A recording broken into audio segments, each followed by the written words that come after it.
राधा राधा राधा राधा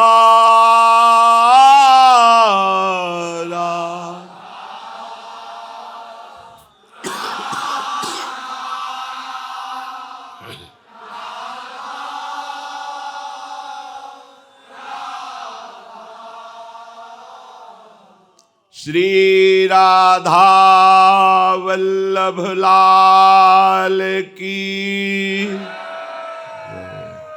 परम सच्चिदानंद घन आनंद समुद्र प्रेम समुद्र ज्ञान वैराग्य भक्ति ऐश्वर्य अनंत शक्तियों के स्वामी प्रभु श्री कृष्णचंद्र जी कृपा करके ऐसा अमृतमय उपदेश कर रहे हैं कि यदि श्रद्धा विश्वास पूर्वक श्रवण किया जाए, एकाग्रता पूर्वक मनन किया जाए और उसे अपने जीवन में उतारा जाए तो इसी जन्म में अत्यंत दुर्लभ आत्यंतिक महासुख की प्राप्ति हो जाए, जिसमें किंचन मात्र किसी दुख का प्रवेश ही नहीं है। जिस महासुख की प्राप्ति के बाद कुछ प्राप्त करना बाकी नहीं रहता, जिस तत्व को जान लेने के बाद फिर कुछ जानना बाकी नहीं रहता, जिसकी प्राप्ति के बाद महान से महान दुख भी उसको विचलित नहीं कर सकता, ऐसा जिससे बढ़कर कोई परम लाभ नहीं है, वो प्राप्त हो जाता है। यही है विश्राम स्थिति, यही है कृतकृत्यता का स्वरूप। अगर हम मनुष्य जन्म में इस लक्ष्य को प्राप्त नहीं कर पाए तो हमारा मनुष्य जन्म लेना व्यर्थ चला जाएगा। बार बार हमें माया भ्रम में डाल करके शरीर और शरीर के संबंधी सुखों में फंसाती रहती है। भक्ति महारानी की कृपा से माया के इस भ्रम को उपासक काट करके सच्चिदानंद स्वरूप में स्थित हो जाता है।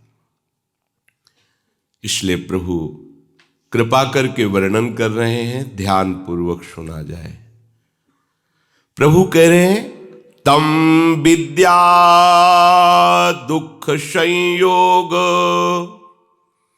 वियोगम योग संगितम सनिश्चयेन योक्तव्यो योगो निर्विण्ण चेतसा। जिसमें दुखों के संयोग का पूर्ण वियोग है, कोई भी दुख जिसमें प्रवेश नहीं कर सकता, कोई भी दुख की प्रवेश करने की सामर्थ्य नहीं है, ऐसा सुख। देखो, यहां प्रकृति का जितना भी तुम्हें सुख दिखाई देता है, परिणामता वो दुख स्वरूप ही है। कोई भी आज तक, शास्त्र साक्षी है इसके, इस संसार में कोई ऐसा नहीं कह पाया आज तक कि मैं सुखी हुआ। नहीं, कोई नहीं कह पाया। सब अशांत रहे। जो संसार में सुख खोजने चले वो सब दुख को प्राप्त हुए। जब दुख ने चारों तरफ घेरा, विपत्ति ने सारे के सारे दरवाजे बंद कर दिए, तब एक दरवाजा खुला, भगवान के दरबार का, प्रभु के दरबार का। उसे संत समागम मिला और इस मार्ग में चल पड़ा। इस मार्ग में शास्त्र साक्षी है, आज तक कोई ऐसा नहीं हुआ कि हमारा समय व्यर्थ गया, हमारा जीवन व्यर्थ गया, हमारी भक्ति व्यर्थ गई, हमारा भजन व्यर्थ गया, ऐसा नहीं।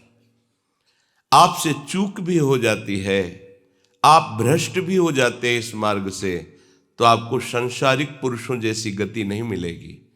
आप में दिव्यता होगी, अगर आपका जन्म भी होगा तो श्रीमान, कुलवान और भक्ति संपन्न घरों में होगा, और बाल्यावस्था से ही आपको पुनः भगवत मार्ग में चलने का अवसर दिया जाएगा। एक नाम भी आपको दुख से उबार लेगा। फिर जो तुम निरंतर नाम जपने का अभ्यास करते हो, प्रभु के दासत्व भाव से युक्त होकर उनकी सेवा करते हो, सोचो ये वही करुणा निधान है जो इनको गाली दिया उसे परम पद दे दिया, जिन्होंने इन पर प्रहार किया उसको मुनिवांछित पद दिया, जो जहर पिलाया उसको परम पद दे दिया। तो तुम प्यार से इनको भोग लगाते हो, इनका नाम कीर्तन करते हो। अब तुम्हारी गति में कोई संशय है क्या? पर जब तक हम पूर्णतया प्रभु के सन्मुख नहीं होते, तब तक हमारे अंदर ये विश्वास जागृत नहीं होता कि प्रभु ने हमें स्वीकार कर लिया है। जिस दिन आपके अंदर ये विश्वास जागृत हो जाएगा कि प्रभु ने हमें स्वीकार कर लिया है, मैं प्रभु का हूं, उसी दिन से आपकी यात्रा ऐसी तीव्र गति से होगी कि आपको कोई भी बाधा बाधित नहीं कर पाएगी, रोक नहीं पाएगी, और आप उस महासुख को प्राप्त होंगे जहां दुख का पूर्ण वियोग है। कोई भी दुख स्पर्श ही नहीं कर सकता है। हमें चाह तो यही है ना, हम अविनाशी सुख को प्राप्त करें। हमारी चाह है कि मैं मरूं नहीं, हमारी चाह है कि हमें कोई ऐसा प्यार करने वाला मिले जो केवल प्यार में ही, कहीं स्वार्थ की गंध ना हो। ये सब केवल एक प्रभु में ही मिलते हैं, दूसरी जगह नहीं। सच्ची मानिए, आपकी जरूरत प्रभु को नहीं है, वो पूर्ण काम है। उनको किसी वस्तु, व्यक्ति, स्थान, पदार्थ की जरूरत नहीं है, क्योंकि वही इसकी रचना करने वाले हैं, तो उनको इसकी जरूरत क्या होगी। हम भ्रमित हैं। हमारा भ्रम निवारण करने के लिए प्रभु ने सत्संग दिया है, तो अब हम अपने भ्रम को न पोषें, न पालें, भ्रम का त्याग करके सच्चिदानंद प्रभु की तरफ बढ़ें। वो सच्चे प्यार करने वाले हैं, वो सच्चे मित्र हैं हमारे, वो सच्चे पिता हैं हमारे। जो भाव करोगे वो सत्य है, इसलिए वो सत्य भाव से उसे स्वीकार कर लेते हैं। चूकना नहीं है। ऐसा सुख जहां दुख का पूर्ण वियोग है, दुख है ही नहीं। तो आपको इसलिए अनुभव में नहीं आ रहा कि आपने दुखालयम को अपना आधार, अपना जीवन, अपना सुख का हेतु मान लिया है। ये भ्रम है। शरीर दुखालय है, शरीर के द्वारा भोगे जाने वाले भोग दुखमय है, शरीर के संबंध की अहमता, ममता, ये दुख प्रदान करने वाली है। अब हम चल तो रहे हैं परम सुख के मार्ग में, पर हमने आश्रय ले रखा है दुखालय का, इसीलिए दुख पीछा नहीं छोड़ रहा है। उसी को वैराग्य कहते हैं। एक बार आप इस राग को त्यागिए। जब तक आपके हृदय में वैराग्य नहीं जागृत होता, तब तक की बातें केवल आप सुनेंगे, और वाणी से आप कह भी सकते हैं कि तन मन प्राण सब कुछ है प्रभु आपको समर्पित है, पर वास्तविक आपका समर्पण नहीं होगा, क्योंकि आपका समर्पण वही होता है जिसका आश्रय लिए होते हैं। हमने शरीर का आश्रय लिया है, शरीर संबंधियों का आश्रय लिया, शरीर संबंधी भोगों का। ये इसी जन्म में नहीं, बहुत से जन्मों में यही करते चले आए हैं। तो आज हमारा पूर्वाभ्यास, अन्य आश्रय, वो हमें प्रभु से नहीं जुड़ने दे रहा।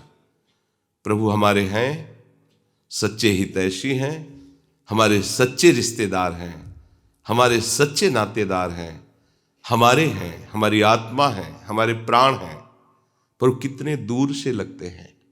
यही भ्रम माया ने पैदा कर दिया है। इसी भ्रम का त्याग करने का नाम वैराग्य है। कोई हमारा संबंधी नहीं, कोई हमें सुख प्रदान नहीं कर सकता प्रभु के नाम रूप लीला धाम के सिवा। ये जब बात आप अपने हृदय में बैठा लेंगे, तो आपको ऐसा सुख होगा जिसमें दुख का प्रवेश ही नहीं। यही हम चाहते हैं कि हमें कभी दुख का मुख न देखना पड़े, पर गलती ये हो रही, हम दुख को छोड़ना नहीं चाहते। देखो, ये दुखी तो है, भगवान आदेश कर रहे हैं दुखालयम अशाश्वतम, नाशवान और दुखमय ये संपूर्ण संसार है। गो गोचर जहां लगु मनु जाई, सो सब माया जानो भाई। मैं और मोर तोर तैं ये माया जही बस कीन्हे जीव निकाया। संपूर्ण चराचर जगत इसी माया में बंधा हुआ है। इसी भ्रम को त्यागना वैराग्य है। वैराग्यवान ही अनुराग को प्राप्त होता है। जब तक संसार का राग है तब तक अनुराग का परिचय नहीं प्राप्त कर सकता, क्योंकि राग से अनुराग तक के बीच की यात्रा का नाम वैराग्य है। वैराग्य का मतलब वस्त्र परिवर्तन नहीं है। वैराग्य का मतलब स्थान परिवर्तन नहीं है। वैराग्य का तात्पर्य है उद्देश्य का परिवर्तन। हमारा उद्देश्य प्रभु से जुड़ जाए। अब हमारे प्रभु है, प्रभु के सिवा कोई नहीं। हमारा दृढ़ लक्ष्य है भगवत प्राप्ति। सच्चा वैराग्य इसी से उत्पन्न होता है। हमने कुछ कपड़े त्याग दिए, कुछ स्थान त्याग दिए, तो नए कपड़े ले लिए, दूसरे रंग के ले लिए, दूसरे स्थानों की रचना करके उसमें अहमता ममता कर ली और एक अहंकार बैठा लिया और कि हम तो वैरागी हैं। नहीं बात बनेगी। राग अंदर से त्यागा जाता है। आंतरिक राग के त्याग में बाहरी त्याग थोड़ा सहयोगी है, यदि विचारवान विवेकवान है तो, नहीं तो और अहंकार पुष्ट हो जाएगा। इसलिए वैराग्य सच्ची मानिए, इससे परिचय कोई नहीं करना चाहता। इस वैराग्य से, वैराग्य शब्द से ही कांपता है मन, वैराग्य शब्द से ही कांप पड़ता है। हमारी कुछ ऐसी चाह है कि हम विषय भोगते रहे, हमें सदैव अनुकूलता मिलती रहे, सदैव हम सुखी रहें और हमें भगवत प्राप्ति भी हो जाए। असंभव नहीं होगा। अनुकूलता की चाह करने वाला, शरीर के भोगों को भोग कर सुखी रहने वाला, ये दुखालय में सुख की खोज कर रहा है। दिशा सही नहीं है, इसलिए कभी नहीं भगवत प्राप्ति हो सकती। संसार से विमुख हो और प्रभु के सन्मुख हो। संसार को साधन बना लो और प्रभु को साध्य बना लो। हम उल्टा करते हैं। अगर कहीं प्रभु की आराधना भी करते तो प्रभु को साधन बना लेते हैं और साध्य होता है कोई वस्तु, कोई व्यक्ति, कोई स्थान, कोई विषय। कैसे हम उस स्थिति को पहुंचे जिसे कहा जाता है कि किंचन मात्र दुख का प्रवेश नहीं है। हम कल्पना भी नहीं कर सकते वो कैसा सुख है। हमें उसी सुख की प्राप्ति के लिए मनुष्य जन्म मिला है। महापुरुषों ने, जिन्होंने अनुभव किया है, अनुभव करके जो कह रहे हैं, भक्त उपासक जब तक अपनी बुद्धि चलाता रहता है तब तक वो कुछ नहीं प्राप्त कर पाता। बहुत ध्यान देने योग्य बात है। सच्ची भक्ति का प्रादुर्भाव होता है मन, बुद्धि, अहंकार, चित्त, ये प्रभु गुरुदेव को समर्पण करने से।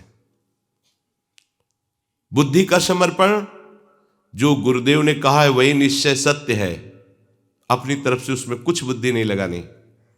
मन का समर्पण, जो गुरुदेव ने दिया है, नाम मंत्र, उपास्य देव का रूप, उपास्य देव की लीला चरित्र, हमें वही मनन करना है, अपनी तरफ से कुछ नहीं।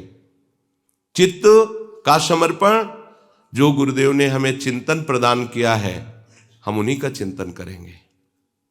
अहंकार का समर्पण, जो आराध्य देव गुरुदेव ने प्रदान किए हैं, सिर्फ अनन्य होकर उन्हीं की दासता में हम रहेंगे।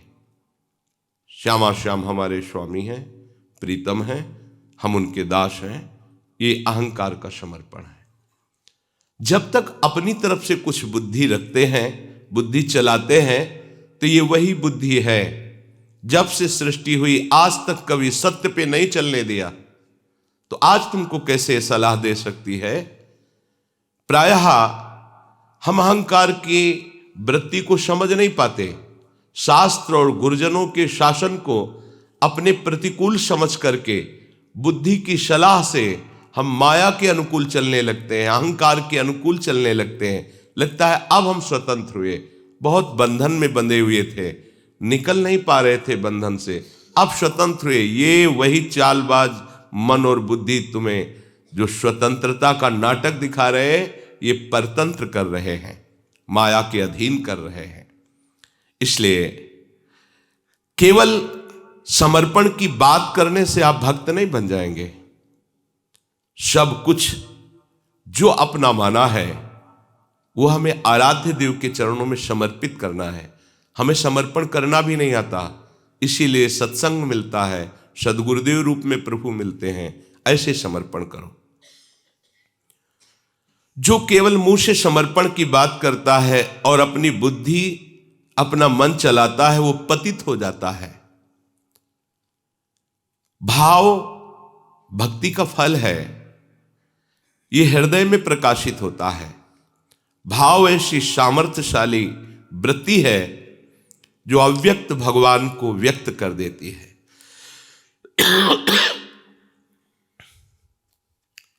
भाव बहुत बड़ी वस्तु है।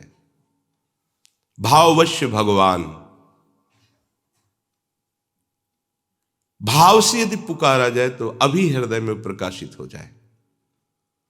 भाव एक अलौकिक है और वो भक्ति से प्रकट होता है, और भक्ति समर्पण से होती है, और समर्पण रसिक संतों के आदेशानुसार चलने पर हो जाता है। रे मन रसकन संग बिन रंचन उपजय प्रेम। जब तक रसिक महानुभावों की आज्ञा में हम नहीं चलते, तब तक हमारा मन, हमारी बुद्धि हमको अपने अधीन होकर चलाते हैं। और जब हम रसिक महापुरुषों की आज्ञा के अनुसार चलते हैं तो मन और बुद्धि को प्रभु के अधीन होना पड़ता है। बस यहीं से भाव बनना प्रारंभ हो जाता है। तो उपासक को चाहिए कि अपने बुद्धि, मन, चित्त और अहंकार को महापुरुषों की आज्ञा में समर्पण कर दे तो सीधे आराध्य देव के चरणों में वो समर्पित हो जाता है। जो गुरुजनों ने नियम दिया है, नियम पालन करना ही सबसे बड़ी तपस्या है।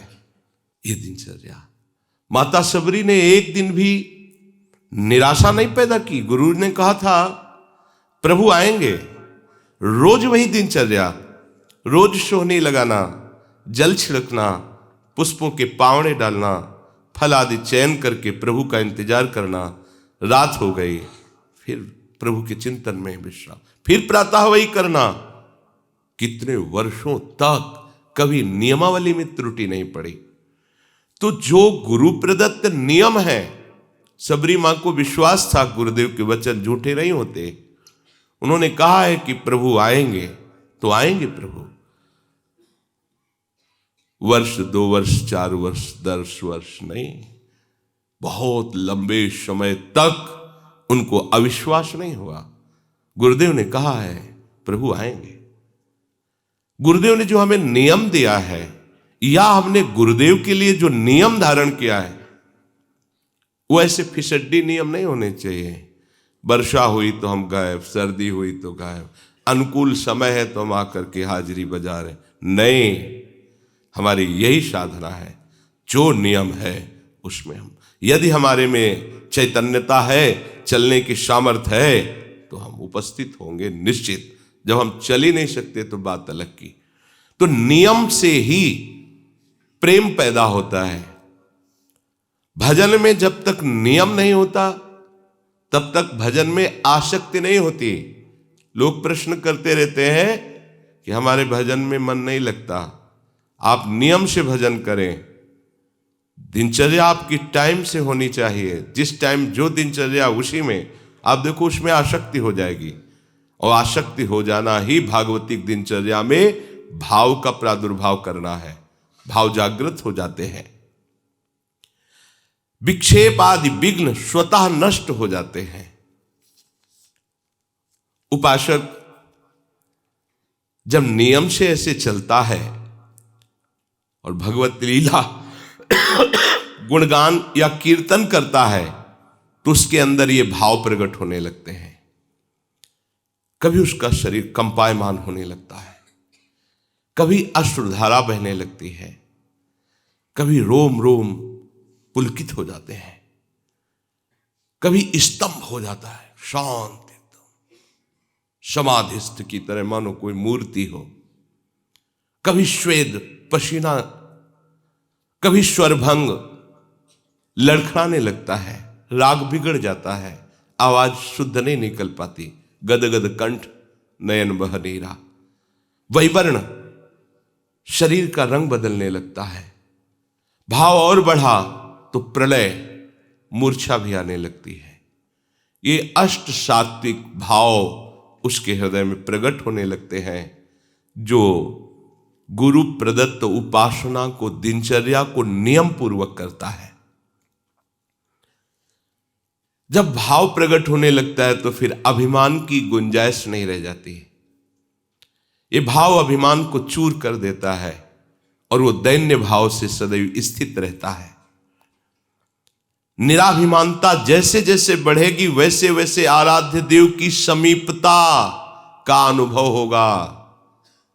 यही दरबार दीन को आदर रीति सदा चली आई। जैसे जैसे तुम्हारा अभिमान गलित होगा, दैन्यता बढ़ेगी, वैसे वैसे तुम्हारे हृदय में भगवत सानिध्य का अनुभव होगा। मेरे प्रिय लाल मेरे पास है, ऐसा अनुभव होगा। जैसे जैसे ये अनुभव होगा वैसे वैसे देह के संबंधी रिश्ते नाते, जाति, कुल, मर्यादा, जगत का, ये सब विस्मरण हो जाएगा। एक साथ सबका विस्मरण हो जाएगा। भगवत प्रेम में जगत की स्मृति की कोई भी जगह नहीं रहती, शरीर की स्मृति की कोई जगह नहीं रहती, भोग स्मृति की कोई जगह नहीं रहती। उसके हृदय में तो बस अपने प्यारे की स्मृति का राज्य होता है। हृदय स्मृति से भरा हुआ है, अपने प्रीतम की याद में डूबा हुआ है। प्रभु और माया ये दो पक्ष हैं। प्रभु में हमें यदि डूबना है तो संपूर्णतया माया का चिंतन त्यागना ही होगा, अनन्य चेताह बनना होगा, अनन्य चिंतन लाना होगा। अन्य चिंतन आने ही ना पावे।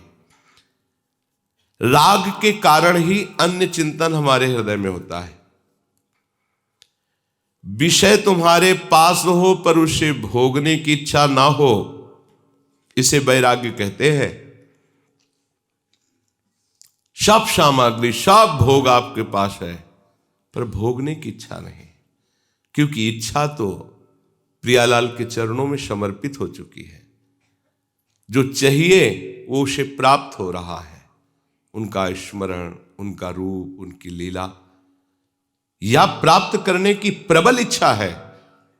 प्रबल इच्छा में ही ब्रह्मादिक के भोग सब विषम लागत ताई, प्रबल इच्छा में ही। और कहीं ये इच्छा मूर्तिमान स्वरूप धारण कर लिए है, अर्थात नाम चैतन्य घन होकर विराजमान है।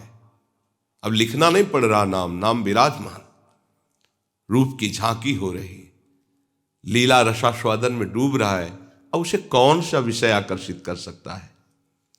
पर इस रस तक पहुंचने के लिए हमारे अंदर जो विषयों के प्रति प्रियता है उसे विचार के द्वारा नष्ट करना होगा। नहीं है सुख इनमें, चाहे जितना आप भोग लीजिए, नहीं है।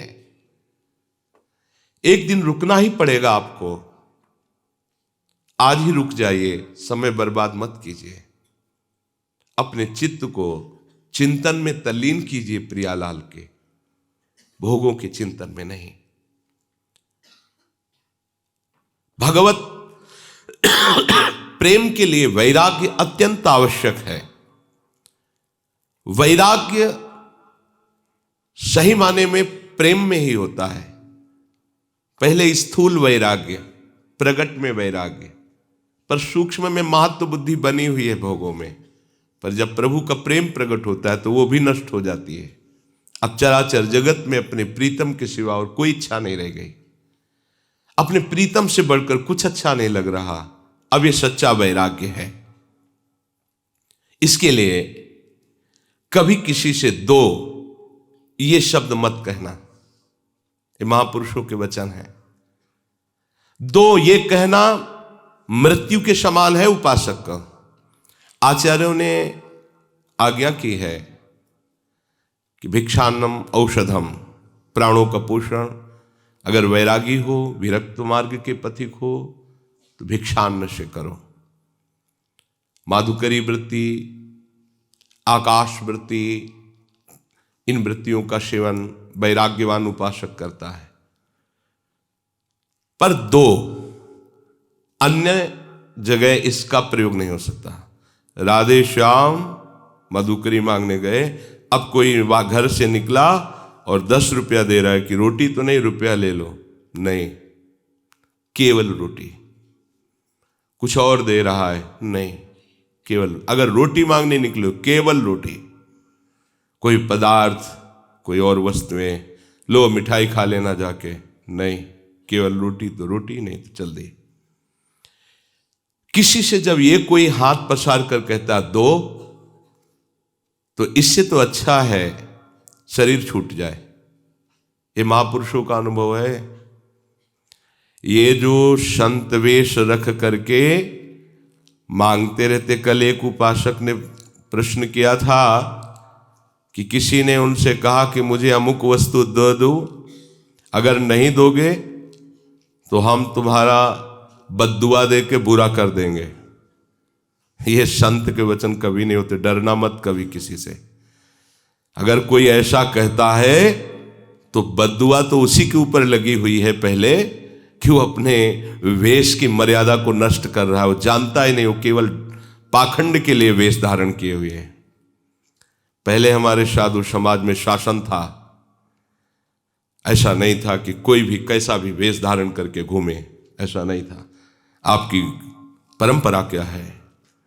वो कुछ ऐसे साधुई भाषा के प्रश्न होते थे कि असली परंपरा वाला ही उत्तर दे सकता था, अन्यथा वेश उतरा लिया जाता था, क्योंकि तुम साधुओं की मर्यादा का नाश कर दोगे। लोग समझेंगे संत ऐसे ही होते हैं। गाड़ी में ऐसे हाथ मार रहे हैं, हमको फलाहार करना है, आज एकादशी है, कुछ दे दो। जरूरी क्या है? भूख लगी है तो जाओ ब्रजवासियों के दरवाजे में राधे श्याम बोलो, जो मिल जाए पेट भरो। एक दिन नहीं पाओगे तो मर जाओगे। अब वो गाड़ी वाला समझता है भिखारी हैं, बाबा लोग भिक्षुक हैं, दलिद्र हैं, मांगते घूमते हैं। ये संत नहीं कर सकता, नहीं कर सकता। जो भगवत मार्ग का उपासक है वो कभी ऐसे नहीं कर सकता। अगर ऐसे करता है तो या तो अपनी महिमा को नहीं जानता कि जिस मार्ग में है, और या पाखंडी है। कहावे मोर दासा, करे तुच्छ नरन के आशा, तो कहो कहां रहा विश्वासा। ये विश्वास का मार्ग है। अरे मंगिबो भलो न बाप सो जो प्रभु राखे टेक, अपने आराध्य देव की। अरे आराध्य देव से भी ठसक में रहे। जैसे बच्चा कहता मुझे दूध नहीं पीना, तो ये मां की पीड़ा है। वो 100 बार मनाएगी और दूध पिलाएगी, क्योंकि मां है। बच्चा मां को झिड़क दे, नहीं पीऊंगा दूध, वो फुसलाएगी, पी लो। मां को इसमें क्या सुख है? वो उसका बच्चा है, पिलाना उसका कर्तव्य है। ऐसे ही अनंत ब्रह्मांडों का वो पिता है विश्वंभर, और हम उसके दास हैं। उससे भी बेपरवाह हैं तो अपने आप हाथ से आके पवा जाएगा। वो जितना भी माँ में वात्सल्य है अनंत ब्रह्मांडों में, माताओं में, वो हमारे प्रभु के एक अंश से है। ऐसा वात्सल्य समुद्र कैसे तुम उनके दास हो, कैसे तुमको आवश्यकता की वस्तु नहीं देगा? कैसे दास हो तुम? मांगते घूम रहे हो। एक बार एक परिकर ने बताया था कि कुछ साधु वेश में आए और कहा कि हम प्रयाग में भंडारा करने जा रहे हैं, हमको इतने 1000 रुपये दो। बोले हमारी सामर्थ्य नहीं। बोले अगर हम यहाँ से विमुख लौटे तो तुम्हारा नाश हो जाएगा। ये साधु के वचन है? ये कोई संत बोलेगा? अरे संतों को तो पीटा जाता है, गाली दी जाती है, अपमान किया जाता है, तो भी वो मनाते हैं तुम्हारा मंगल हो भगवान, कभी त्रिकाल में इनका मंगल ना हो। ये बेचारे हैं, नहीं जानते हैं। और तुम्हें पैसा दे तो उसका मंगल मनाओगे, पैसा ना दे तो अमंगल मनाओगे। ऐसा साधु होता ही नहीं। ये तो केवल वेश का दुरुपयोग है, केवल वेश का पाखंड है। ये संत ऐसे नहीं होते। अगर कभी भी कहीं भी कोई भूखा प्यासा नजर आ रहा है तो आप अपना भोजन दे दीजिए, फिर आप देखिए आपको कैसा सुख मिलता है। सर्दी में कोई कांप रहा है, आप अपना वस्त्र दे दीजिए। कोई बीमार है तो आप अपनी सुविधा छोड़कर उसमें पैसा लगा दीजिए, उसको औषधि दिलाइए, ये कीजिए। लेकिन कोई ये कह रहा है कि मुझे इतने रुपए दीजिए नहीं तुम्हारा मंगल हो जाएगा, तो 5 पैसे भी मत दीजिए, बिल्कुल मत दीजिए। कुछ नहीं बिगाड़ सकता, वो केवल वाणी से बोल रहा है, उसमें सामर्थ्य नहीं है। सामर्थ्यवान ऐसे नहीं करते। भुगते देहि न जाचहि, ये वाणी जी कह रहे। केतिक आयु केतिक जीवन, काहे विनाशत काज हटकत। कितना जीवन रह गया है उसके लिए तुम मांग रहे हो, ये बिल्कुल ठीक नहीं। अगर सच्चे मार्ग के पथिक हो तो 2 ये कहना शब्द नहीं बनता। भरण पोषण भगवान के द्वारा होता है। पूरा जीवन आप देख लो, जैसा आप स्वभाव बना लोगे, जैसा नियम रखोगे, वैसे ही निर्वाह होने लगता है। ये मांगना बिल्कुल ठीक नहीं है। मर जाना अच्छा है, किंतु किसी के आगे हाथ पसारना अच्छा नहीं। विरक्त हो तो केवल आदेश है आचार्यों का, भूख लगेगो मांग खाओगो, गिनो न साँझ सवेरो, ब्रजवासिन के जूठ टूक और घर घर छाछ महेरो। ब्रजवासियों के अन्न से उदर पोषण मांग करके एक एक रोटी कर ली, इसके अलावा मांगने का अधिकार नहीं है। किसी भी चेष्टा द्वारा अपनी आवश्यकता की सूचना उपासक यदि किसी को देता है तो अन्य आश्रय हो जाता है और अपना पतन करा लेता है। जो कोई ऐसा सोचता है कि मैं मांग कर परोपकार करूंगा, वो परमार्थ का पथिक ही नहीं, अनुचित है। हमें यज्ञ के लिए पैसे दे दो, हमें भंडारे के लिए पैसे दे दो, ये बिल्कुल ठीक नहीं है। ये परमार्थ का मार्ग नहीं है, ये स्वार्थ का मार्ग है, एक व्यापार हो गया। महापुरुषों के वचन है। परोपकार के लिए मांगना भी अनुचित है। उपासक को भूख लगे तो रोटी मांग लेनी चाहिए, उससे गृहस्थी का भी मंगल होता है और उपासक का भी मंगल होता है। किंतु इसके अलावा 2 ये शब्द कहना, आपके 5 शक्तियां उसी समय चली जाती हैं। ह्री, श्री, धी, ज्ञान और वैराग्य। आपका तेज, आपका ऐश्वर्य, आपकी बुद्धि, आपका ज्ञान और वैराग्य, 5 नष्ट हो जाते हैं मांगने वाले से। मांगने के संकल्प से ही तुम्हारे अंदर मलिनता आ जाएगी। इसलिए भगवत मार्ग के उपासक को मांगना बड़ा भारी पाप है। मांगना शब्द मृत्यु है, नहीं मांगना। अगर मांगना है तो एक केवल आदेश है, रोटी मांग सकते हो अपने उदर पोषण के लिए, बस। वो भी एक जगह नहीं, 5-7 घरों से। कोई एक जगह बैठाल के पवाना चाहे तो नहीं पाना चाहिए, 5-7 घरों से। या फिर आकाश वृत्ति है और निर्मल वृत्ति, माधुकरी वृत्ति से भी श्रेष्ठ है आकाश वृत्ति। प्रभु जो दे देते हैं, हम कोई चेष्टा नहीं करते, प्रभु जो दे देते हैं उसी से भरण पोषण हो रहा है। रात दिन भजन करो, कोई चाह नहीं, कोई मांग नहीं। उपासक जब विषयी पुरुषों का संग करने लगता है तो उनसे भी नीचे वो गिर जाता है, उनसे भी नीचे गिर जाता है। क्योंकि उनके अंदर तो ये होता है कि मैं विषयी हूं, मैं नीच हूं, ये संत है, ये भाव तो रहता है। लेकिन वो जो मैं वैरागी हूं, विरक्त हूं, संत हूं, वो जब उनके संग से नीचे गिरने लगता है तो बहुत बुरी दशा को प्राप्त होता है। हमें प्रभु के मार्ग में आगे बढ़ना है। भोगी पुरुषों के शरीरों में भोग के परमाणु होते हैं, इसलिए उनसे संभाषण, उनका स्पर्श करना, उनको अपनी गोष्ठी में बैठालना, ये बहुत हानिकारक है। भोगी पुरुष, गृहस्थ है, भगवत भक्त है, वो नहीं। जिनका केवल भोग ही लक्ष्य है, रुपया पैसा वाले हैं, आकर हमें कुछ पैसा देंगे, रुपया देंगे, हमारी आवश्यकताओं की पूर्ति होगी, इसलिए हम उनकी सेवा करें, उनके आगे चाटुकारिता करें। बिल्कुल नहीं। उपासक को कभी अभिमानिनते न्यारे, ऐसा नहीं होना चाहिए। एक संत गंगा किनारे मिले थे, बोले हम केवल 30 मिनट के लिए भिक्षुक होते हैं, इसके बाद इतने बड़े बादशाह होते हैं कि हमारे समान ब्रह्मा को भी सुख नहीं है। देवराज भी इंद्र हमारी गुलामी करने के लिए तरसता है, हम ऐसे बादशाह हैं। 30 मिनट के लिए केवल हम भिक्षुक होते हैं, गए रोटी माँ, इसके बाद बादशाह है, कोई भी चाह नहीं, चिंता नहीं, मनुआ बेपरवाह, एकमात्र परमात्म चिंतन में, विषयी पुरुष का आसंग नहीं। कोई तुमसे संभाषण करना चाहता है और आपको दृष्टि में लग रहा है कि भजन विहीन है, नहीं, संभाषण नहीं करना। यदि हम भक्ति मार्ग में आगे बढ़ना चाहते हैं, जहां दुख का प्रवेश ही नहीं, ऐसे सुख की प्राप्ति के लिए, तो सुने न काहू की कही, कहे न अपनी बात, नारायण वारूप में मगन रहे दिन रात। किसी की नहीं सुनना, अपने हृदय की बात किसी से नहीं कहना। अगर बात ही करना है तो अपने हृदयनाथ से बात करो, वो सुन रहे। बस उन्हीं के नाम, उन्हीं के रूप में रात दिन उपासक डूबा रहे।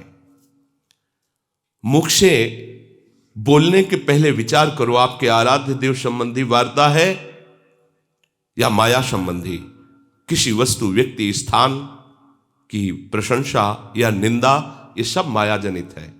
किसी वस्तु, व्यक्ति, स्थान की प्रशंसा या निंदा, ये सब माया जनित है। अपने आराध्य देव के नाम रूप लीला धाम जनित बात यदि निकलने वाली है तो, नहीं तो रोक लो उस वाणी के वेग को, मत बोलने दो। जो तुम अपने आराध्य देव से भिन्न चर्चा करते हो तो कैसे उपासक तुम हो? यदि आराध्य देव की शिवा बात करते हो तो आराधना किसकी कर रहे हो? प्रपंच की या प्रपंच से अतीत परमात्मा की? अगर प्रभु के उपासक हो तो प्रभु की चर्चा करो, प्रपंच के उपासक हो तो करो प्रपंच की चर्चा। दुनिया का चिंतन, दुनिया की बात और दुनिया की क्रियाएं देखना और करना, यह संसारी पुरुषों में होता है, उपासकों में नहीं। दुनिया का चिंतन, दुनिया की बात, दुनिया की क्रियाएं या क्रियाओं में दोष दर्शन, गुण दर्शन, यह संसारी पुरुषों के द्वारा होता है, उपासकों के द्वारा नहीं होता। तुम दरिद्र नहीं हो, तुम महाधनी हो। दरिद्र वो है जो भोगों की वृत्ति में भोगों को भोगता हुआ भी तृप्ति का अनुभव नहीं करा, और भोगो, और वो दरिद्र है, वो भिखारी है। करोड़ों रुपए फिर भी करोड़ों की चाह है, बड़ा भिखारी है। साधु दरिद्र नहीं होता, साधु भिखारी नहीं होता। साधु भगवदानंद का धनी होता है, नाम धनी होता है। कबीरा सब जंग निर्धना, धनवंता नहीं कोय, धनवंता सोई जानिए, जाके राम नाम धन होए। प्रभु का नाम रूपी धन है, वो धनी है। विषयों में फंसा हुआ अपने को धनी मानता है, नहीं, वो दरिद्र है, समझ नहीं पा रहा। कितनी दरिद्रता अंदर बढ़ गई, करोड़ों अरबों है, फिर भी खरबों की तरफ वृत्ति जा रही, बढ़ती चली जा रही। और ये धनी अब जीने की इच्छा का भी त्याग है, मरण के भय का भी त्याग है। कोई लाभ हान, कोई सुख दुख, कोई मान अपमान का प्रभाव नहीं, निरंतर अपने आराध्य देव के नाम में डूबा हुआ है। स्वभाव को यदि नहीं बदल पाए तो तुम पशु हो, उपासक कहां हो? महापुरुषों के वचन है, जो अपने स्वभाव पर शासन नहीं कर पाया वो पशु है, उपासक नहीं है। अपनी आदत, अपने स्वभाव को अपने आराध्य देव की अनुकूल बनाना, ये उपासक का लक्षण है। श्री कृष्ण अनुकूलेन प्रतिकूलस्य वर्जनम। पागलों की तरह जो सामने आया बस उसी में राग कर बैठे, ये उपासक का लक्षण है। ऐसे को किसी में भी अनुराग नहीं होता, ये केवल अपनी वासनाओं का पोषण करते, चाहे जिस भेष में हो। महापुरुषों के वचन कड़वे जरूर लगते हैं, लेकिन ये वो सुदर्शन चूर्ण है जो जड़ से भवरोग रूपी बुखार को नष्ट कर देता है। संसारी बातों से, संसारी वस्तुओं से, संसारी पदों से आज तक किसी को सुख शांति मिली है क्या? चाहे वो किसी भी पद में हो। सांसारिक बातों से, सांसारिक पदवियों से, सांसारिक भोग सामग्रियों से आज तक किसी को सुख मिला है क्या? शांति मिली है क्या? वैराग्यवान को जो आनंद है वो ब्रह्मा जी, देवराज इंद्र को भी आनंद नहीं है, वैराग्य का आनंद। फिर अनुराग की तो बात ही जाती, वो तो इसके आगे की बात है। जन्म जन्मांतरों से हमारा विषयों में अनुराग रहा है। इसी अनुराग के चक्र को तोड़कर प्रभु से अनुराग करना, यही तो हमारी साधना है, यही हमारी साधुता है, यही हमारा भगवत मार्ग है। प्रभु में अनुराग हो जाना, संसार के राग का नाश हो जाना। कोई भी संसार का पदार्थ नित्य नहीं है, कोई भी संसार का संबंधी नित्य नहीं है, कोई भी संसार का पद नित्य नहीं है, या नित्य है, नष्ट हो जाएगा। क्यों प्यार करते हो? ये रागियों को समझ में नहीं आ गए, वैरागियों की बात है। किसी भी वस्तु से, किसी भी व्यक्ति से, किसी भी पद से अपना संबंध नहीं है, तभी परम पद के अधिकारी। ये भागवत पार्षद बनने का सिद्धांत है, ये प्रिया सहचरी बनने का सिद्धांत है, ये उस चिदानंद सुख की प्राप्ति का सिद्धांत है जहां दुख का लेश मात्र भी नहीं है। यदि प्रभु के नाम में तुम्हारा प्रेम नहीं हुआ, प्रभु के रूप में प्रेम नहीं हुआ, प्रभु के धाम में नहीं प्रेम हुआ, तो घर छोड़ दो, कपड़ा छोड़ दो, चाहे जहां घूमो, कुछ नहीं मिलने वाला। अपने को आत्मज्ञानी कहो, भगवत प्रेमी कहो, बैरागी कहो, त्यागी कहो, कुछ नहीं मिलने वाला। हमें सतत जहां भी हैं, जैसे भी हैं, भगवत चिंतन करना है। भगवत चिंतन ही तुम्हें स्थिति प्रदान करेगा। ये घर द्वार छोड़ देना, कपड़े बदल लेना, इससे ही केवल काम नहीं बनेगा। भगवत चिंतन कितना बढ़िया अवसर दिया है। रात दिन उन्हीं की चर्चा, उन्हीं की लीला गुण गायन और उन्हीं के धाम में रह रहे। अब बात न बनी तो फिर नहीं बनेगी, बार बार तो बनत नहीं। यह संजोग अनूप, बहुत बढ़िया संजोग बना दिया है। भगवत प्राप्ति का बहुत सुंदर संयोग बन गया है। जब इन सबको छोड़ करके आगे बढ़ता है उपासक, तो प्रतिष्ठा आकर उसके सामने खड़ी हो जाती है। मान सम्मान प्रतिष्ठा, इस किले को तोड़ना बहुत मुश्किल है। संसार का चिंतन, संसार की भोग सामग्री, संसार की पद प्रतिष्ठा आदि को जो धूल धूसरित कर देता है, वही भगवदानंद में स्थित होता है। तो ये आखिरी किला है, मान बड़ाई कीर्ति प्रतिष्ठा। अगर उपासक सावधान नहीं रहा तो इस किले को नहीं तोड़ पाता। अच्छे अच्छे इस किले में फंस जाते हैं। फिर पूरा जीवन यही होता है कि इतनी इज्जत बन गई है, अब कुछ भी हो इतनी इज्जत तो नहीं जानी चाहिए। हजारों लोग हमारा सम्मान करते हैं, लोक लोकांतर में हमारा यश है, अब ये नहीं जाना चाहिए कुछ भी हो जाए। इसी से पाखंड धीरे धीरे आने लगता है। पाखंड को अवसर मिल जाता है अंदर प्रवेश करने का। प्रतिष्ठा की भी चाह मिटानी होगी। आई हुई प्रतिष्ठा को स्वीकार नहीं करना होगा। अगर उसे अपने में गुण मानकर स्वीकार किया तो आप इस प्रतिष्ठा रूपी किले के अंदर फंस जाएंगे और निज महल में पहुंचने में बाधा पहुंच जाएगी। इसलिए जो बहुमान करे को मेरो, कि ये बहुमानत ना ही बड़ाई नहीं मानना। और है क्या तुम्हारे अंदर, किस बात की बड़ाई? अरे प्रियालाल कृपा करके धाम में वास दिए, प्रियालाल कृपा करके परमार्थ में चला रहे, प्रियालाल कृपा करके अपने नाम वाणी का चिंतन मनन करा रहे हैं। अगर कुछ बोल रहे हो तो उनकी कृपा से बोल रहे हो। तुम क्या हो?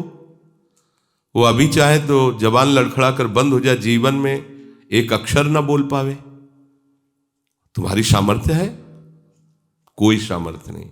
एक रोम झड़ना है तो उसे तुम नहीं रोक सकते हो, फिर तुम कितने सामर्थ्यवान। ये प्रतिष्ठा उन्हीं की हो रही है, प्रभु की हो रही है। यदि आप अपना यश मान लिए, आप अपनी प्रतिष्ठा मान लिए, तो आप भगवदानंद से विमुख हो जाएंगे। उपासक अपने प्रीतम के सिवा और किसी को नहीं देखना चाहता।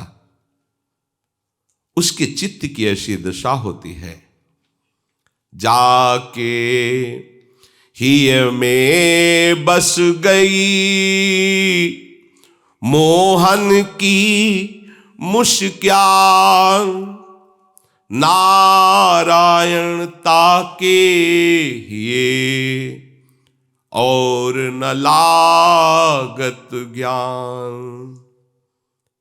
अपने प्रीतम की जब मधुर झांकी होने लगती, फिर उसे और कोई उपदेश और कोई चाह और कोई मान प्रतिष्ठा ये छू ही नहीं सकती।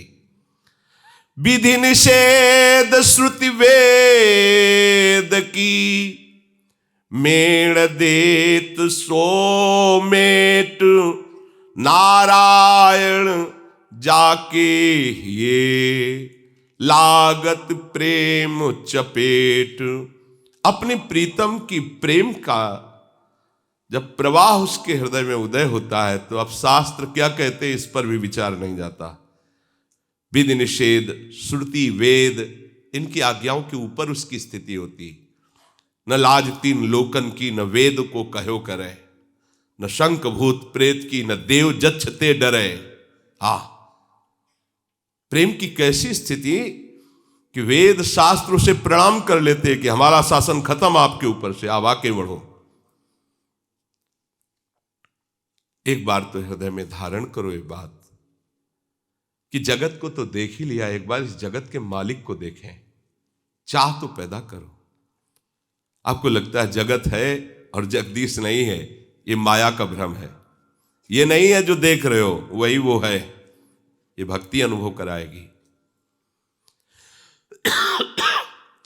इन नयनों का यही विषेक, ये भी देखा वो भी देख, देखत देखत ऐसा देख, मिट गई दुविधा रह गया एक, नाहिन रह्यो ही महाठोर।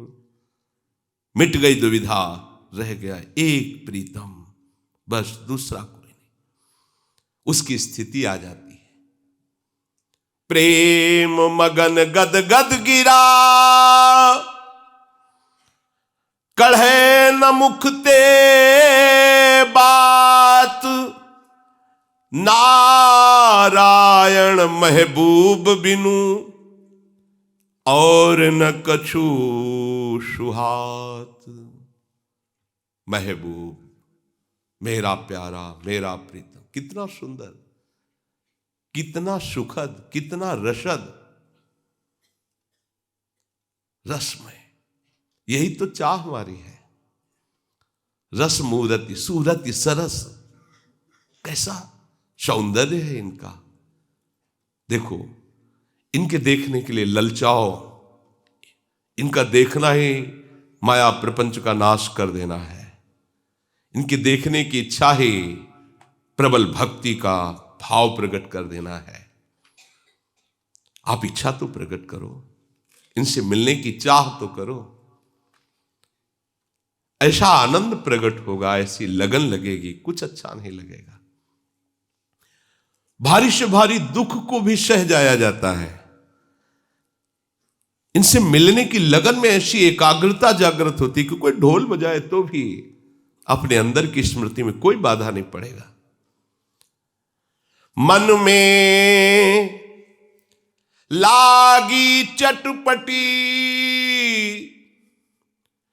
कब निरखूं घनश्याम,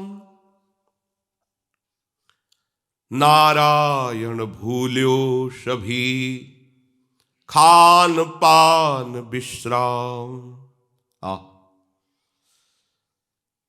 ये इच्छा प्रबल हो गई कि अब तो प्यारे को देखना ही हमारा जीवन है, अब प्यारे से मिलना ही हमारा लक्ष्य है। जहां ये लगन बढ़ी तो ऐसी अगन हृदय में लगती है कि खान पान विश्राम सबका विस्मरण होने लगता है। नहीं खान पान ते भावे है, नहीं कोमल वसन सुहावे है, सब विषय लगे ते खारा है, हरि आशिक का मग्न। वो हरि आशिक है, जगत का आशिक नहीं, जगदीश का आशिक है। हमें अंदर से ये इच्छा प्रबल करनी है, ये हो जाएगी। बार बार जो हम सोचते हैं, बार बार पढ़ते हैं, बार बार देखते हैं, बार बार सुनते हैं, जैसे लोगों का संग करते हैं, हमारे अंदर चाह भी वैसी बढ़ने लगती है। प्रेम पंथ अति कठिन सबको निबहत नाही। क्यों? क्योंकि इतनी विषय वाटिकाएं सामने फेंक दी जाती हैं उसके। जो जगत के मालिक से मिलना चाहता है तो माया पहले जगत की वस्तुओं की परीक्षा करती है। ये लो, ये लो, सब स्पर्श रूप रस गंध सब फ्री तुम्हारे लिए। जिनके लिए अन्य मनुष्य जीवन अर्पित कर देता है और वो वस्तुएं नहीं मिलती, वो वस्तुएं तुम्हारे चरणों में फ्री, भोगो इनको। अगर उपासक चूक कर गया कि भगवान तो मिल ही जाएंगे, ये सामने जो भोग सामग्री है इसे भोग लेते हैं, गया। यहां प्रेम पंथ कठिनता का स्वरूप यही है कि निश्चय किया है प्रभु से मिलने का तो आप किसी से नहीं मिल सकते, निश्चय किया है प्रभु के देखने का तो आप किसी को नहीं देख सकते, निश्चय किया है उनके नाम के स्वाद का तो आप कोई स्वाद नहीं ले सकते। ये बात तुम्हारे दिमाग में हर समय रहनी चाहिए। तुम्हारा निश्चय क्या है? ऐसी मनोहर विषय वाटिकाएं आपके सामने, थोड़ी देर घूम लीजिए, थोड़ी देर भोग लीजिए, आइए थोड़ा मनोरंजन कर लीजिए, विश्राम कर लीजिए। बहुत लंबी यात्रा है, बहुत समय से चल रहे हो, आगे भी लंबी यात्रा है, विश्राम कर लीजिए। नहीं, बीच समुद्र से मैनाक पर्वत प्रकट हुआ और हनुमान जी से कहा बहुत लंबी यात्रा है, विश्राम कर लीजिए। उनका राम काज कीन्हे बिनु मोहि कहाँ विश्राम। नहीं, मेरा विश्राम तो भगवत कार्य, भगवत सेवा का पूर्णता निर्वाह करना है, विश्राम मेरे जीवन में नहीं। सेवक सुख चाह, मान भिखारी, व्यसनी धन, सुभगति व्यभिचारी। ऐसा असंभव, व्यभिचार दोष से युक्त कभी शुभ गति को प्राप्त नहीं होता। जुआ खेलने वाला, शराब पीने वाला, व्यभिचार करने वाला कभी धनी नहीं हो सकता। अभी दिखाई देता है, एक दिन उसकी दुर्दशा हो जाएगी। जो सेवा भाव में है, अगर वह सुख चाहता तो सेवा नहीं है, वह सुख वासना से अपने मालिक का केवल शोषण कर रहा है। सेवक वही है जो दुख सह करके अपने स्वामी को सुख पहुंचाना चाहता है। जब लगी जा पे जी तब लगी पिय भेटत नहीं, तब ही पावे पिय भेंट धरे जो जी की। आहा, अभी तुम्हारा हृदय है तो हृदयेश्वर को तुम नहीं पा सकते हो। जब हृदय की ही भेंट चढ़ा दो तो तुम्हारा हृदय ही निकुंज बन जाएगा और दोनों युगल सरकार खेलने लगेंगे। नारायण या गौर श्याम को हृदय निकुंज बसाइए। जब लग जापे जी तब लग पी भेटत नहीं। अपनापन, अपना अस्तित्व, अपना महत्व, अपना जीवन, अपना हृदय जो हमारे प्राण प्यारे के चरणों में भेंट कर देता है, तो ऐसे उदार हैं कि वो स्वयं आकर उसके हृदय में प्रकाशित हो जाते हैं। तो निश्चय करो, नारायण होवे भले, अब जो कछु हो अनहार, हरिसो प्रीति लगाई के अब का सोच विचार। अब तो बेल फैल गई जाने सब कोई, मेरे तो गिरधर गोपाल दूसरों न कोई। संतन ढिग बैठ बैठ लोक लाज खोई। अब जो होगा सो देखा जाएगा। अब तो प्यार किया है प्रभु से, अब तो ये थोड़ा सा शरीर में कष्ट आया, रोना धोना शुरू कर दिया, थोड़ी सी प्रतिकूलता आई, दुखी हो गए, अनुकूलता आई, हर्षित हो गए, ये हरि के आशिक का लक्षण नहीं है। वैसे कहीं भी प्रेम में ऐसा लक्षण नहीं पाया जाता। जिसके हृदय में लौकिक भी लक्ष्य दृढ़ हो जाता है तो मृत्यु तक को हंसते हंसते वर्ण कर लेता है, और तुम अलौकिक लक्ष्य को दृढ़ करके छोटे मोटे कष्ट को, भूख प्यास को, सर्दी गर्मी को, इनको नहीं सह पा रहे हो। कैसे आशिक हो, कैसे भगवत भक्त हो। जब प्रेम की एक वृत्ति भी उदय होगी और ऐसा लगेगा मुझे प्रभु की प्राप्ति ही विश्राम स्थली है, अब नहीं, अब कोई गुंजाइश नहीं रह गई, तो हर कष्ट तुम्हें फूल जैसा लगेगा। जो किसी को अपने कष्ट सुनाते रहते हैं वो प्रेमी नहीं होते। वो किसी को कष्ट बता करके उनकी सहानुभूति बटोरना चाहते हैं। उनकी सहानुभूति से क्या हो जाएगा हमारा? ना हमारे दुख को मिटा लेंगे, ना वो हमको प्रेम दे पाएंगे। जो हृदय में व्यथा है उसको छुपा लो, चुपचाप सह जाओ। वो जानता है, जो हृदयेश्वर है वो जानता है। रहीमन मन की मन व्यथा मन में रखिए गोए, ये सुनिठ लई है लोग सब बांटने लई है कोए। चुप। हमें कोई भी कष्ट विचलित न कर पावे, क्योंकि हम प्यार मार्ग में चलते हैं। तभी कहा है, चढ़ के मैन तुरंग पर चलिबो पावक माही, प्रेम पंथ अति कठिन है सबको निभत नाई। मोम के घोड़े पर बैठकर आग में चलना है, एक सेकंड में वो पिघल जाएगा। मोम अग्नि की आंच में पिघल जाएगा नहीं। ये प्रेमी जन हैं, इनको जितना कष्ट होता है उतना ही आनंद पूर्वक के भगवत मार्ग में चलते हैं। जैसे शूरवीर योद्धा के शरीर में जब अस्त्र लगते हैं तो उसको और आवेश आता है, ऐसे ही पग पग में जब प्रेमियों को कष्ट दिया जाता है तो और आवेश आता है। भगवान सता लो जितना सताना है, पर मैं आपको छोड़ नहीं सकता। किसी से कुछ नहीं बोला, किसी से कोई सलाह नहीं, किसी से कोई सहायता नहीं, बस अपने प्रीतम की याद लेकर निकल पड़ता है। अब जो होना सो हो। नारायण हो वे भले, जो कछु हो वनहार, हरिसो प्रीति लगाए के अब का सोच विचार। हाथ उठाए कहत हो, कहा बजाऊं ढोल, श्वासा खाली जात है तीन लोक का मोल। हाथ उठाकर कहता हूं, क्या तुम्हें ढोल बजा के बताऊं कि तुम्हारी श्वासा इतनी कीमती है कि तीनों लोगों का वैभव भी एक श्वास नहीं बढ़ा सकता। ऐसे श्वास को तुम तुच्छ धन के लिए, वस्तुओं के लिए खर्चा करते हो, उसमें प्रभु का नाम क्यों नहीं चला रहे हो? बहुत बड़ा घाटा कर रहे हो। एक श्वास तुम्हारी इतनी कीमती है कि त्रिभुवन की संपत्ति दी जाए, कह दिया जाए एक श्वास और बढ़ा दो तो नहीं बढ़ने वाली। इतनी कीमती श्वास को तुम कहां खर्चा कर रहे हो? कहां खर्चा कर रहे हो? नाम छूटा बहुत बड़ी हानि। अपने प्रीतम के नाम को प्रत्येक श्वास में चलाओ। ये परम धन है श्वास। जिसने नाम रूपी धन कमाया, धन्य है उसकी श्वास। कपट गांठ मन में नहीं, सब सो सरल स्वभाव। नारायणता भगत की लगी किनारे नाव।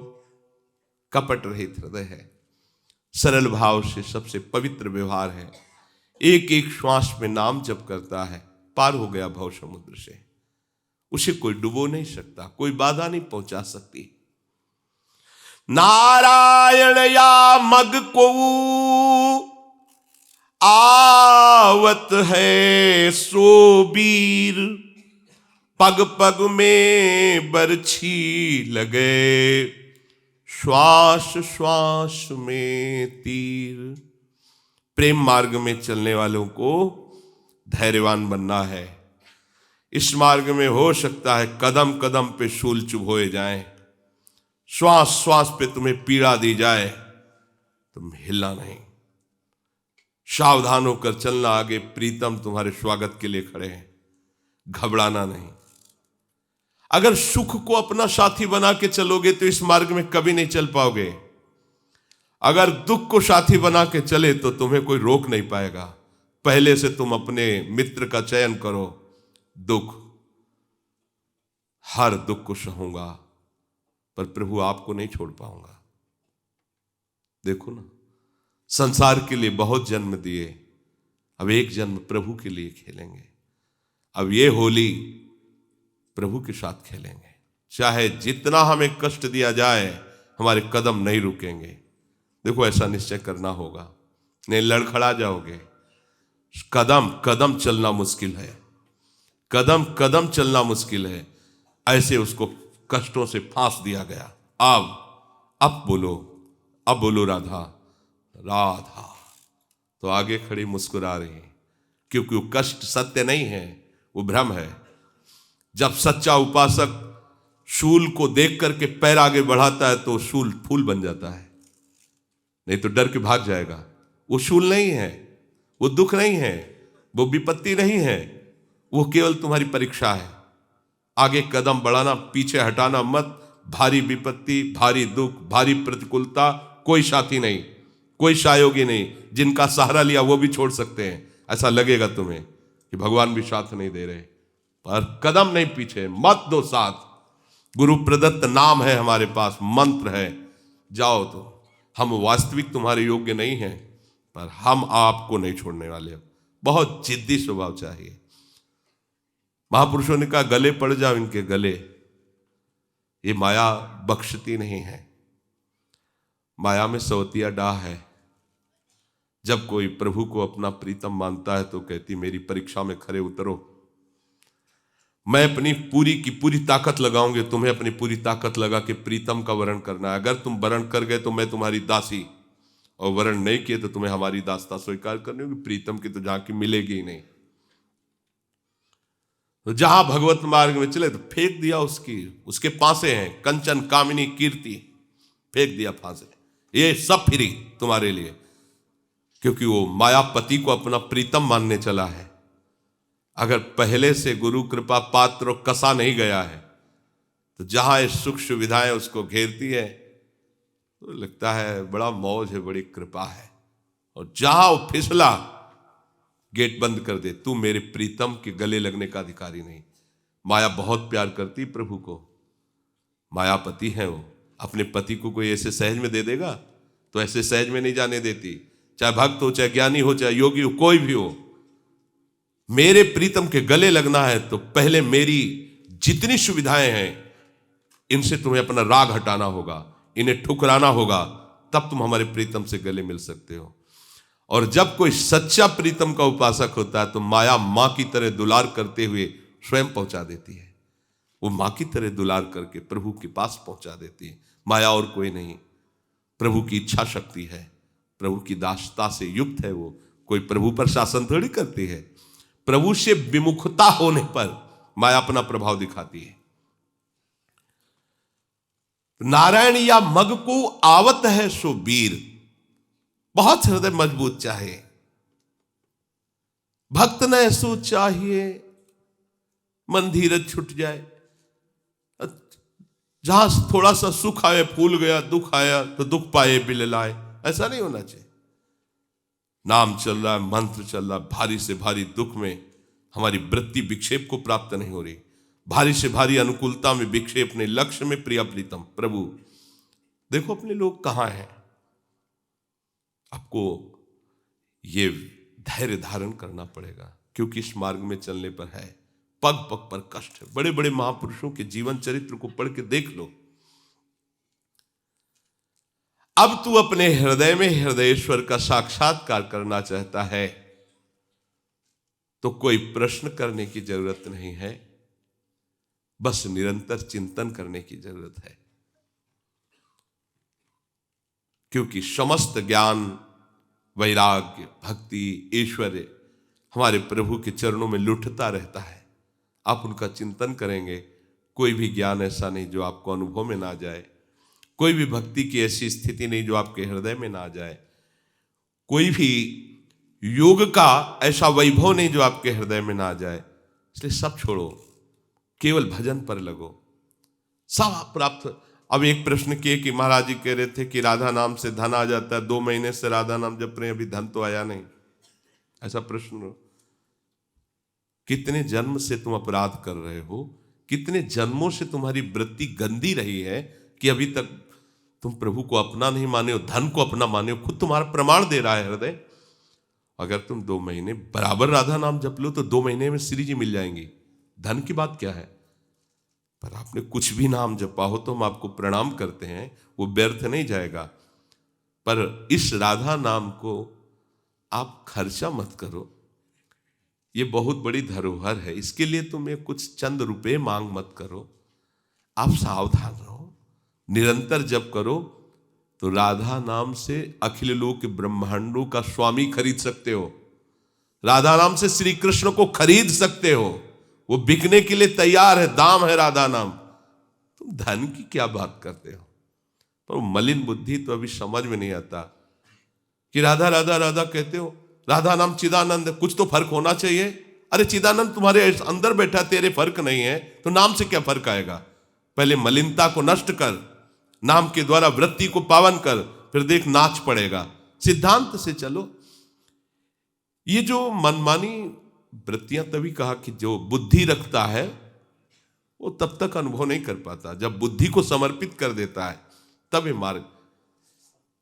अरे देखो पशु पक्षी है, सबका भरण पोषण कर रहा है वो प्रभु। देखो तो छोटे से छोटा जीव, बड़े से बड़ा आहार करने वाला जीव, सबको आपकी व्यवस्था हो। आपकी जो चाहते हैं उनको मिटाना है, इसीलिए वो पूर्ण नहीं कर रहा है। क्योंकि चाहतों में ही फंसते फंसते तो संसार का फैलाव फैल गया, और आपकी चाहते ना पूर्ण करके आपको वहां से निराश करेगा, संसार की आशा को नष्ट करेगा। आशा ही परमम दुखम, नैराश्यम परमम सुखम। अज्ञानी हो इसलिए जानते नहीं हो। राधा राधा बोला 1 करोड़ की चेक आ जाए, राधा राधा बोला 1 फ्लैट मिल जाए, राधा राधा बोला बढ़िया संग मिल जाए। चुपचाप नाम जप करो। महालक्ष्मी जिनके चरणों को सहलाती रहती हैं, ब्रह्मा आदि जिनके चरणों की रखने की चौकी में दंडवत करते हैं, वो प्रभु जिनके चरणों में महावर रचने की आशा रखते हैं, उनका नाम राधा है। ये कोई व्यर्थ नहीं है। पर अविश्वास मत करो। अगर तुम्हें धन चाहिए तो इतने बड़े धनी हो जाओगे, देख लेना। विश्वास तो करो, थोड़ा चलो। तो तुरंत ही चेक मांग रहे हो तो थोड़ा चुपचाप शांत चलो। एक किसान भी खेती बोता है तो 4-6 महीने उसकी सेवा करता है, रक्षा करता है, सींचता है, तब जाकर उसे अन्न राशि मिलती है। ये भगवत नाम है। ये पहले तुम्हारे अनर्थों का नाश करेगा, पाप प्रवृत्तियों का नाश करेगा, हृदय पवित्र करेगा। फिर तो देखो ऐसी सिद्धियां आने लगती, जो चाहो तुम प्राप्त कर सकते हो। धन की क्या बात है। अभी उस दिन वर्णन था, आप जाओ जो चाहो। तो प्रभु के नाम पर विश्वास कभी डिगने मत दो। खूब नाम पर विश्वास करो, नाम जप करो और इन बातों का मनन करो। हमारा अंतिम लक्ष्य है प्रियालाल की प्राप्ति, और वो हो जाएगा। अभी कल प्रसंग आएगा, इसमें आगे है, भगवान आदेश करते हैं कि योगो निर्विण्ण चेतसा, तुम्हारा चित्त ऐसा नहीं उगता होना चाहिए कि इतने वर्ष हो गए करते हुए कुछ मिला नहीं, इतने दिन हुए जपते हुए कुछ मिला नहीं, ऐसा उपासक सफलता को प्राप्त नहीं होता। आगे वर्णन। श्री राधा वल्लभ लाल।